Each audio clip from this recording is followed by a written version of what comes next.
Hello friends, and you are very warm welcome in my educational YouTube channel Biology Prospect. I hope आप मेरा पहला जो video इस function of the placenta यानी कि placenta के स्ट्रक्चर के ऊपर मैंने पोस्ट किया था, आप लोग उसे देखे होंगे। आज के वीडियो का जो मेरा विषय है या टॉपिक है वो प्लेजेंटा के फंक्शन के ऊपर and how to the identical twins and the fraternal twins produce, इसके ऊपर हमें बनाने जा रही हूँ। आई होप आप लोगों को ये वीडियो अच्छा लगे, तो please don't forget to like, share and subscribe. चलिए देखते हैं आज के विषय में क्या है और हम लोग इसको कैसे पॉइंट वाइज इसको लर्न कर सकते हैं। आज हमारे जो विषय है वो है फंक्शन ऑफ प्लेजेंटा।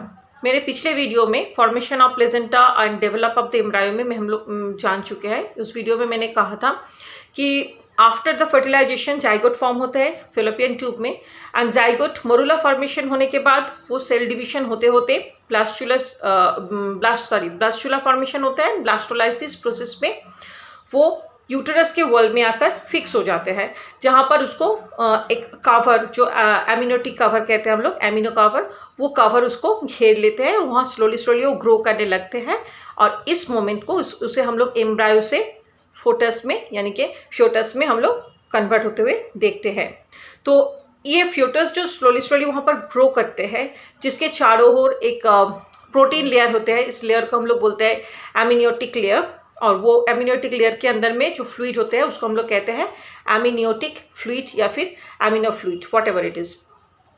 इस लेयर के अंदर में जो फ्यूटस ग्रो कर रहे हैं, इस ग्रो करते समय उसके बॉडी में काफ़ी सारे चेंजेस आते हैं। Slowly different organs, internal external organs grow करते हैं। और ये जो जहाँ पर ये फ्यूटस ग्रो हो रहे हैं उसके चारों ओर जो लेयर या फिर जो सैक बना हुआ रहता है उसी को हम लोग प्लेजेंटा कहते हैं। सिंपल डेफिनेशन मेरा पिछला वीडियो में मैंने कहा था कि जहाँ पर एम्ब्रायो यूटेरस का वॉल में फिक्स हो रहा है उसी को हम लोग प्लेजेंटा फॉर्मेशन या placenta after the implantation of the embryo, उसी को हम लोग बोलेंगे प्लेजेंटा। अब इस प्लेजेंटा के अंदर में जैसे फ्यूटस ग्रो करते हैं तो what are the different functions of the placenta, placenta का रोल क्या होता है फ्यूटस को ग्रो करने में, या फिर प्लेजेंटा के अंदर फ्यूटस ग्रो कैसे करते हैं, what is the function of placenta. This is the main topic आज के वीडियोस का। चलिए देखते हैं मेरा पहला स्लाइड में, जहाँ पर मैं आप लोगों को 2 पॉइंट्स लिख के डायग्राम के साथ यहाँ पर एक्सप्लेन किए हूँ। अब देख सकते हैं कि मेरा पहला पॉइंट है during the pregnancy placenta produce 2 hormones. जो 2 हॉर्मोन्स का नाम है प्रोजेस्टेरोन एंड ओस्ट्रोजन। दोस्तों हम लोग पहले भी पढ़ चुके हैं मेंस्ट्रुअल साइकिल में, जहाँ पर ये प्रोजेस्टेरोन एंड ओस्ट्रोजन हार्मोन का सिक्रेशन होता है फीमेल रिप्रोडक्टिव सिस्टम में। बट डिफरेंस यही है, जब हमारे ओवरी के अंदर में ओवम का प्रोडक्शन शुरू होता है यानी कि ओजेनेसिस प्रोसेस चलता है, that moment menstrual cycle after that follicular stage पे ओस्ट्रोजन हार्मोन का प्रोडक्शन होता है, and then after progesterone hormone का प्रोडक्शन होता है कॉर्पस ल्यूटियम में। लेकिन जब जाइगोट एम्ब्रायो से होते हुए फ्यूटस में कन्वर्ट हो जाते हैं एंड प्लेजेंटा का फॉर्मेशन होता है, इस मोमेंट को हम लोग बोलते हैं pregnancy stage. And during this pregnancy stage foetus form हो जाने के बाद ये जो प्रेगनेंसी स्टेज है, इस स्टेज में ओवरी में ओवम का प्रोडक्शन बंद हो जाते हैं unless and until baby birth होने तक। जब तक बेबी बर्थ नहीं होता है यानी कि पर्चुरेशन स्टेज कंप्लीट नहीं होते, तब तक फीमेल रिप्रोडक्टिव सिस्टम में मेंस्ट्रुएशन साइकिल एंड ओव्यूलेशन दोनों बंद रहते हैं। इन बिटवीन हमारी बॉडी में यानी कि फीमेल बॉडी में ये दोनों हार्मोन का जो प्रोडक्शन होता है प्रोजेस्टेरोन एंड ओस्ट्रोजन, ये दोनों हार्मोन का प्रोडक्शन करता है प्लेजेंटा।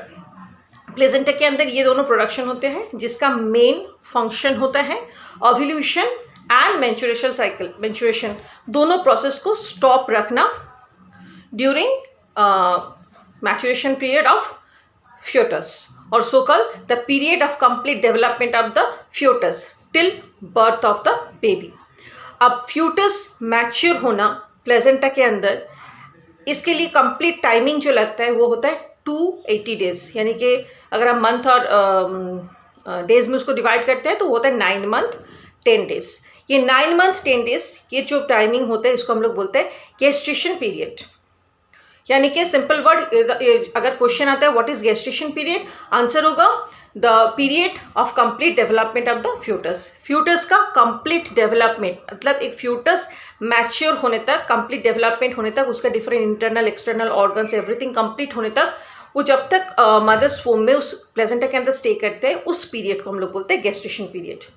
अब गेस्टेशन पीरियड ये कंप्लीट होता है प्लेजेंटा के अंदर। ये फर्स्ट फंक्शन है प्लेजेंटा का, दो हार्मोन्स, एसेंशियल हार्मोन्स प्रोडक्शन करना, जिसके लिए ओव्यूलेशन और मेंस्ट्रुएशन साइकिल ये दोनों बंद रहेगा एंड कंप्लीट डेवलपमेंट फ्यूटस का होगा।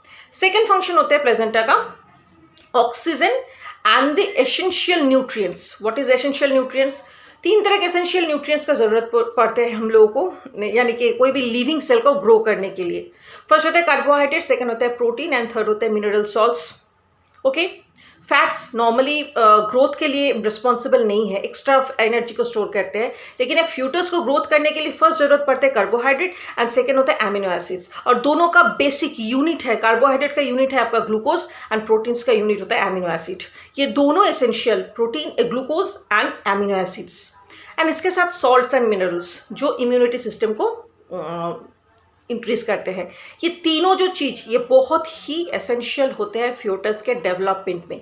सो oxygen and essential nutrients, glucose, amino acid and salts, इन सारी चीजों का मदर्स ब्लड से फ्यूटस तक, यानी कि एम्ब्रायोनिक ब्लड वेसल तक पहुंचाने का जो काम वो करते हैं प्लेसेंटा। आप डायग्राम में देख सकते हो wall of uterus and then after जो प्लेजेंटा का वॉल्स छोटा छोटा आपको ब्लड वेसल्स रेड कलर्स का दिख रहा है वहाँ पर। उसके साथ मैंने प्लेजेंटा के अंदर फ्यूटस के जुड़े रखने का मैंने बताया था प्लेजेंटा फॉर्मेशन के टाइम में।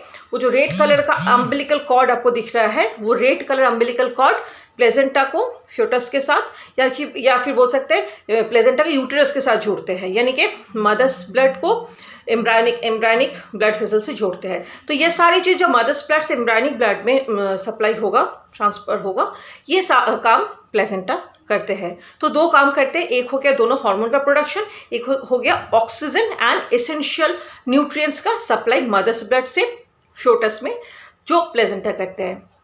नेक्स्ट है और दो काम प्लेजेंटा का मेन फंक्शंस में आते हैं। एक होता है nitrogenous waste and carbon dioxide. Friends, कोई भी लिविंग ऑर्गेनिजम्स जब ग्रो करते हैं, यानी कि डेवलप होते हैं, सेल डिवीजन होने के बाद, उसके अंदर में different type of the catabolic anabolic reactions होने के बाद, जब भी कोई ऑर्गेनिज्म ग्रो करते हैं तो उसके अंदर में कुछ केमिकल चेंजेस होते हैं। और ऑटोमेटिकली जब भी सेल्स के अंदर में कोई केमिकल चेंजेस होगा, दैट मीन्स उस सेल में कुछ वेस्ट मटेरियल्स प्रोडक्शन ऑब्वियसली होगा। और वेस्ट मटेरियल्स जैसे हम लोग आगे वाला पॉइंट में पढ़े कि ऑक्सीजन, अगर ऑक्सीजन फ्यूटस के ब्लड में जा रहा है, ऑब्वियसली वो ऑक्सीजन ब्लड में, फ्यूटस का ब्लड में केमिकल रिएक्शंस के बाद कार्बन डाइऑक्साइड के रूप में कन्वर्ट हो जाते हैं, जो हमारे रेस्पिरेटरी सिस्टम में होते हैं।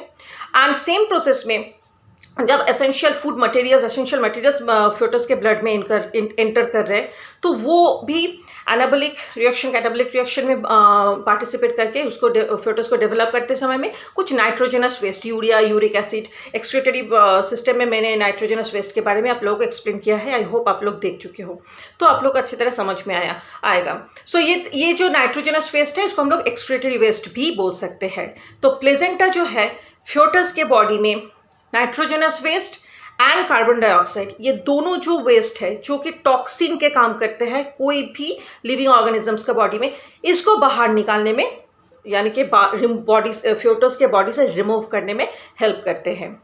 तो very important point is that placenta body में ज़रूरत ऑक्सीजन एंड न्यूट्रिएंट्स को भी ले जाते हैं मदर्स ब्लड से फ्यूटस के ब्लड में। At the same time foetus के ब्लड से carbon dioxide and the waste materials को भी वहाँ से बाहर निकाल के मदर्स ब्लड स्ट्रीम में डाल देते हैं, जहाँ मदर्स के बॉडी के एक्सक्रीटरी ऑर्गन्स के थ्रू वो बाहर निकल जाते हैं। And the last point is that function of placenta में, that is placenta is permeable to the respiratory gases, nutrients and antibodies। Respiratory gases आप लोग समझ चुके हो, ऑक्सीजन और कार्बन डाइऑक्साइड को मैं बोल रही हूँ। एंड न्यूट्रिएंट्स मैंने पहले बताया, carbohydrate and protein, amino acids, glucose, this one. But antibodies that is the part of immunity system. हमारे बॉडी में इम्यूनिटी सिस्टम को कंट्रोल करते हैं एंटीजन एंटीबॉडी, जो मैंने ब्लड ग्रुप्स एक्सप्लेन करते समय में आप लोगों को समझाया है। हमारे आरबीसी के अंदर के ऊपर के जो लेयर होते हैं, आरबीसी के सतह पर या फिर आरबीसी के ऊपर जो कवर होते हैं उसके ऊपर जो प्रोटीन का लेयर होता है दैट इज एंटीबॉडी। वो एंटीबॉडी का सप्लाई मदर्स ब्लड से फीटस के ब्लड में होता है। तो ये तीनों जो चीज़ है, रेस्पिरेटरी गैसेस, न्यूट्रिएंट्स और एंटीबॉडीज, ये तीनों चीज़ को मदर्स यानी मैटरनल ब्लड वेसल से डिफ्यूजन प्रोसेस में फ्यूटस तक पहुंचाने का काम प्लेजेंटा करते हैं। यानी कि प्लेजेंटा का जो मेम्ब्रेन होते हैं, सेल मेम्ब्रेन, वो इस चीज़ के लिए परमिएबल है, but it is one of a very surprise things. कोई इन तीनों चीज़ों के अलावा कोई भी हार्मफुल मटेरियल्स, यानी कि कोई भी तरह का जार्म्स या कोई भी पैथोजन, आउटर पैथोजन जो वेरी फ्रीक्वेंटली मदर्स ब्लड में या मदर्स के बॉडी में एंटर करते हैं, उस चीज़ को प्लेजेंटा परमिट नहीं करता या फिर अलाउ नहीं करता फ्यूटस तक पहुंचने के लिए।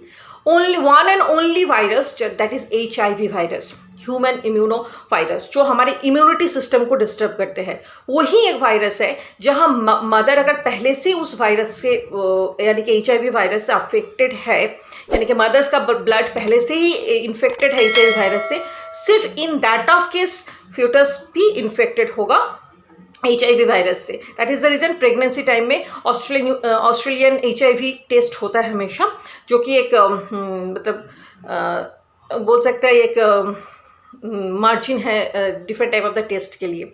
Anyway that is the medical terms, I will discuss different slides और different videos that one.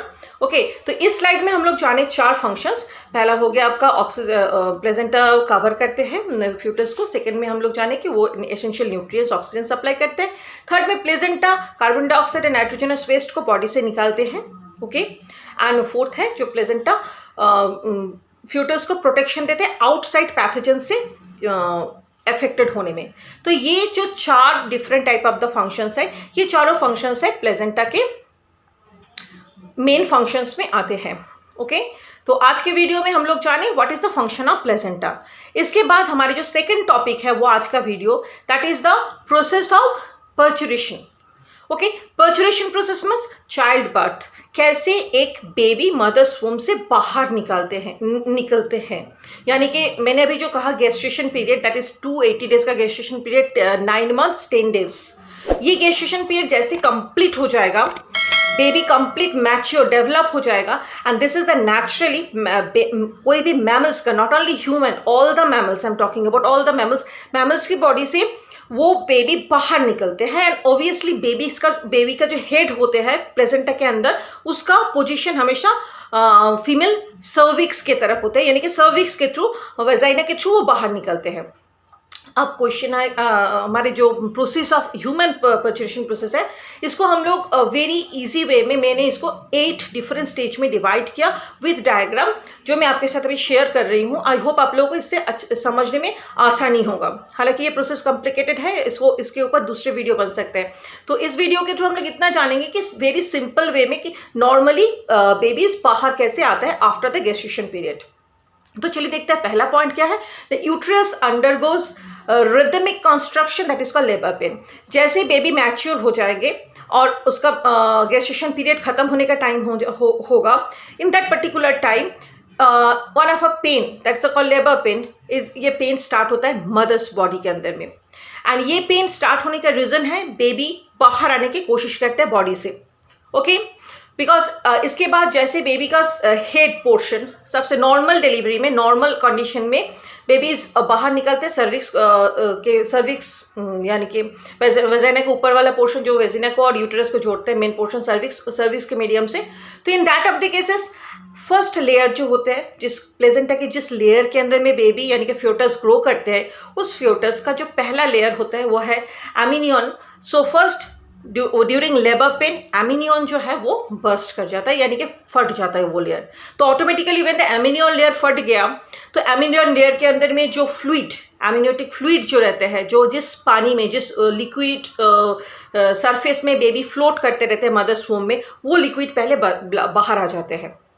Through the cervix canal. Okay, female का सर्विक्स कैनल से बाहर आ जाता है। फर्स्ट पेन होते हैं यूट्रस में, देन अब रिदमिक कॉन्ट्रैक्शन होने लगता है मैच्योर होने के बाद, एंड देन आफ्टर एमिनोटिक फ्लूइड जो है वो बाहर आ जाता है। अब जैसे एमिनोटिक फ्लूइड बाहर आ गया, यानी कि एमिनोटिक जो लेयर है वो एम्प्टी हो गया। एम्प्टी मीन्स उसमें कोई लिक्विड नहीं है, अभी बेबी वहाँ ड्राई है, तो ऑटोमेटिक हमारे जो फीमेल यूट्रस है वो काफ़ी पावरफुल प्रेशर क्रिएट करता है बॉडी के अंदर कि बेबी जो है, जो ऑर्गेनिज्म मैच्योर हो चुका है, उस ऑर्गेनिजम्स को बाहर निकाला जाए। And this is the medical process, I am not explain that one over here.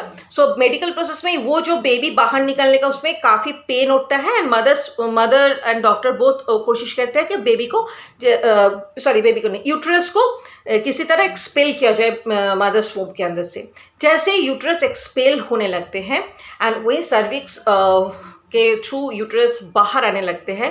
पहले यूट्रस बाहर नहीं आता है, पहले यूट्रस में यूट्रस तो बाहर आएगा नहीं, यूट्रस के अंदर में जो प्लेजेंटा है वो बाहर आता है, लेकिन उसके पहले बेबी बाहर आएगा, बेबी का हेड पहले बाहर आता है।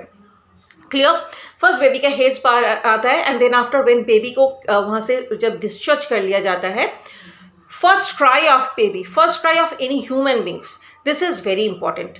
एक चीज याद रखिएगा फ्रेंड्स, यहाँ जब मदर्स वोम के अंदर बेबी रहते हैं ड्यूरिंग जेस्टेशन पीरियड, उनके अम्बिलिकल कॉर्ड के थ्रू मदर्स ब्लड से ऑक्सीजन या फिर जो इन रेस्पिरेटरी गैसेस एक्सचेंज होते हैं वो चलता रहता है कंटिन्यू, जो कि उनके पूरे फ्यूटस का रेस्पिरेशन प्रोसेस को कंट्रोल करते हैं। लेकिन जैसे ही बेबी बाहर आ गया मदर्स वोम से, उनका लंग्स एक्टिव होना बहुत ज़रूरी है, और लंग्स को एक्टिव करने के लिए जो फर्स्ट क्राई ऑफ बेबी होता है, बच्चा पहले जो रोते हैं, जब बच्चा पहले रोना शुरू करता है तब उनका लंग्स एयर गेन करते हैं और उनका लंग्स फंक्शनिंग मोड में आ जाता है, यानी कि बेबी का लंग्स काम करना शुरू कर देते हैं। ओके, नेक्स्ट स्लाइड में देखते हैं। जैसे बेबी बाहर आया, लंग्स के अंदर में एयर गया, लंग्स काम करना, यानी कि कॉन्ट्रैक्शन एंड एक्सपेंशन होना शुरू हो गया। सेम टाइम हार्ट भी कॉन्ट्रैक्शन एक्सपेंशन होना शुरू हो जाता है, हालांकि हार्ट का एक्सपेंशन कॉन्ट्रैक्शन मदर्स वूम के अंदर में ही शुरू हो जाते हैं।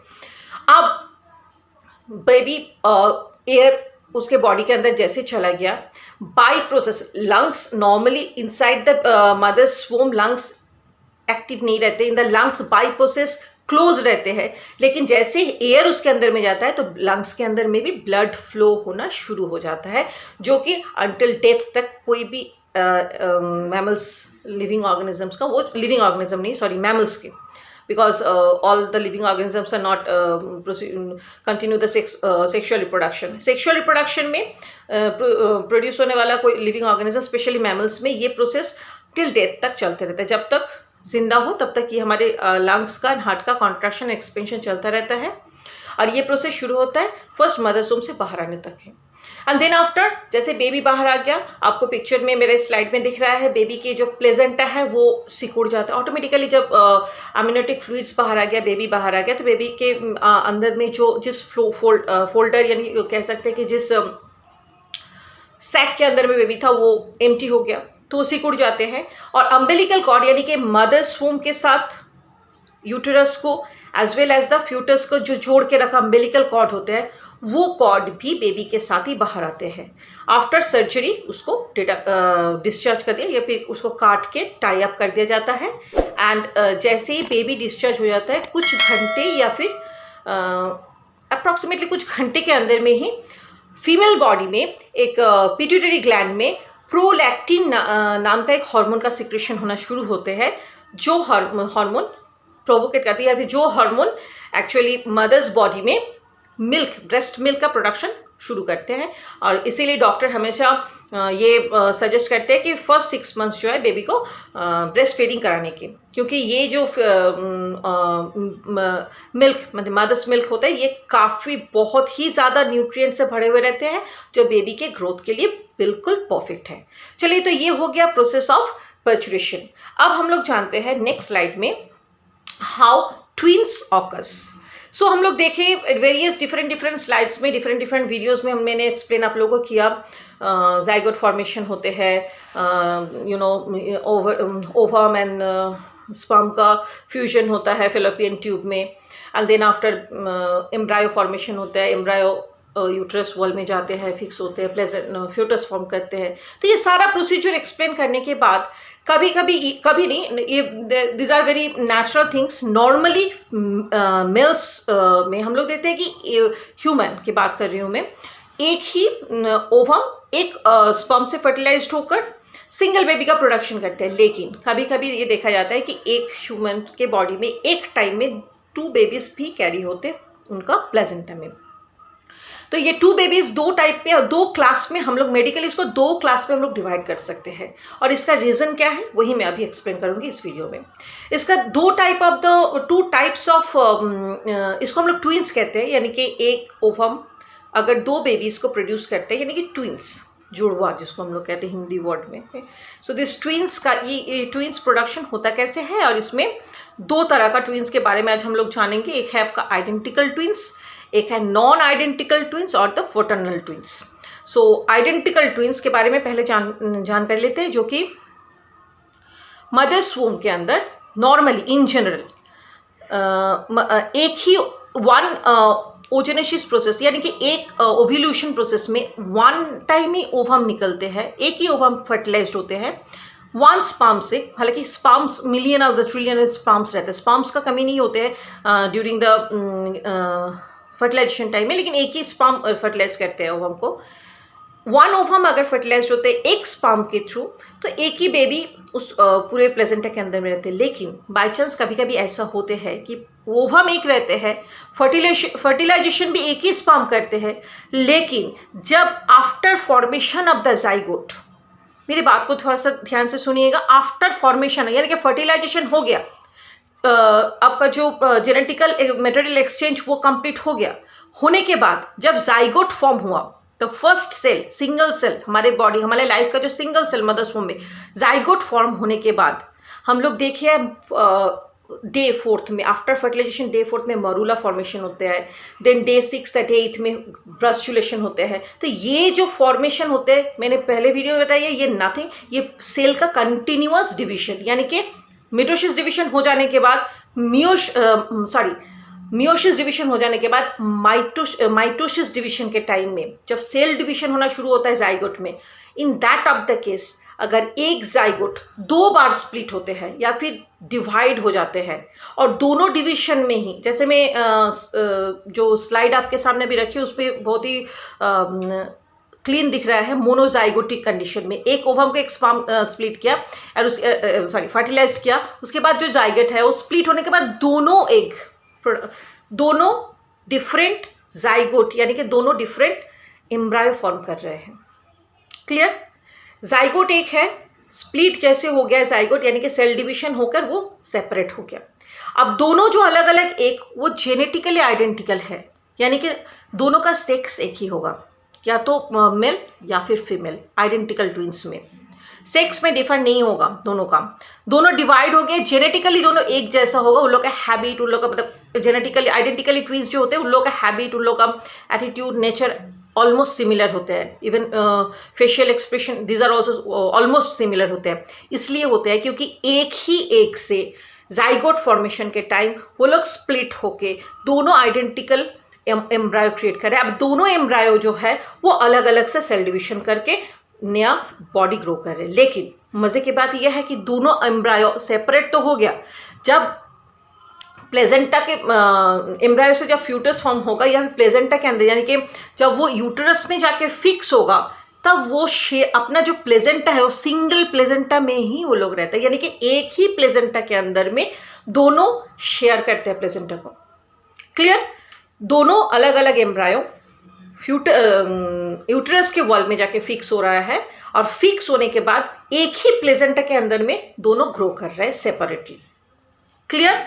सो इसीलिए हम लोग इसको इस जाइगोटिक कंडीशन को, इस जाइगोट फॉर्मेशन को हम लोग कहते हैं मोनोजाइगोटिक फॉर्मेशन, यानी कि identical twins are the result of a fertilised egg और zygote separating into 2 set of the cell. Cell का 2 सेट हो जाते हैं एंड बोथ कंटिन्यू डिवाइड, और दोनों सेल जो है कंटिन्यू डिवाइड होते हैं। These twins develops from the same zygote, that is the reason it is called monozygotic twins. दोनों आइडेंटिकली सेम होते हैं।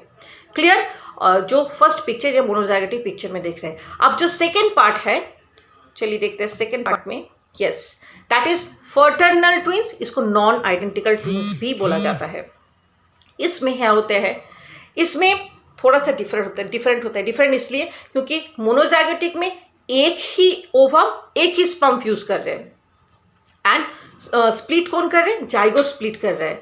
लेकिन फर्टर्नल ट्विंस या फिर नॉन आइडेंटिकल ट्विंस में क्या होता है, ये बहुत मतलब रेयरली होते हैं, बट इस टाइप का केसेस में normally one ovum one sperm fertilize होता है। लेकिन इस टाइप ऑफ द ट्विंस का प्रोडक्शन में दो ओवम दो अलग अलग स्पर्म से फर्टिलाइज हो रहे हैं एक ही टाइम पे। क्लियर? एक ही टाइम पे दोनों ओवम अलग अलग दोनों स्पर्म से फर्टिलाइज हो रहे हैं। And not only human, even other mammals के बॉडी में ही number of babies mothers womb में इसीलिए इंक्रीज करते हैं। Everything depends on the division of ovum and division of zygote और the fertilisation of the ovum. या तो जाइगोट के डिवीजन के ऊपर डिपेंड करें या फिर फर्टिलाइजेशन ऑफ द ओवम के ऊपर। वन से अधिक ओवम अगर फर्टिलाइज होते हैं और वो उसी हिसाब से मल्टीपल अगर इंक्रीज करते हैं प्लेसेंटा के अंदर में, तो मल्टीपल बेबीज क्रिएट होगा। और अगर एक ही ओवम फर्टिलाइज होते हैं वो डिवाइड करते हैं तो सिंगल। यहाँ पर फर्टर्नल ट्विंस में क्या होता है, दो अलग अलग ओवम दो अलग अलग स्पर्म से फर्टिलाइज होते हैं और दोनों ही अलग अलग जाइगोट फॉर्म करते हैं। दोनों एक दूसरे से कंप्लीटली डिफरेंट होते हैं उन लोगों का। हालांकि ट्विंस है लेकिन इन दोनों का नेचर एक जैसा नहीं होता। ये लोग जेनेटिकली डिफरेंट ट्विंस होते हैं। मे बी सेक्सुअली लोग अलग डिफरेंट हो सकते हैं। मेल या तो दो ही लड़का या फिर दो ही लड़की या फिर एक लड़का एक लड़की, ऐसे भी हो सकते हैं। हालांकि आइडेंटिकल ट्विंस में सेक्स सेम रहता है, या तो दो लड़का या फिर दो लड़की। In that of the cases here fraternal twins में दोनों अलग अलग सेक्सुअली डिफर कर जाता है। एंड सबसे मज़ेदार बात यहाँ भी वही है, ये लोग सेपरेट प्लेजेंटा में ग्रो करते हैं। आइडेंटिकल ट्विंस में प्लेजेंटा एक ही रहता है, दोनों अलग अलग फ्यूटस ग्रो होता है प्लेजेंटा को शेयर करके। लेकिन फर्टर्नल ट्विंस में दोनों एम्ब्रायो जो फिक्स होगा एंड जो फ्यूटस फॉर्म करेगा वो लोग दोनों सेपरेट प्लेजेंटा के अंदर में दोनों फ्यूटस ग्रो करते हैं। बाकी सारे प्रोसीजर सेम है। सो दोनों अलग अलग जगह में ग्रो होते हैं, इसीलिए हम लोग इसको कहते हैं डाइजाइगोटिक ट्विंस। तो ये था हमारे आज के विषय। आई होप हमारे ये जो वीडियोस है ये आपके सिलेबस के हिसाब से मैंने बनाया था, आप लोग को अच्छी तरह समझ में आया होगा। तो please like share and subscribe करना मत भूलिए, क्योंकि मेरे अपकमिंग वीडियोस में मैं और भी विस्तारित रूप से डिफरेंट अदर्स बायोलॉजिकल जो टर्म्स एंड टॉपिक्स आप लोग के सिलेबस में है उसको थोड़ा थोड़ा करके मैं एक्सप्लेन करूंगी। एंड आई होप ये एक्सप्लेनेशन ये वीडियोस आपको आगे चल के काफ़ी हेल्प करेगा। So don't forget to press the bell icon also for my latest updation. So take care, bye bye.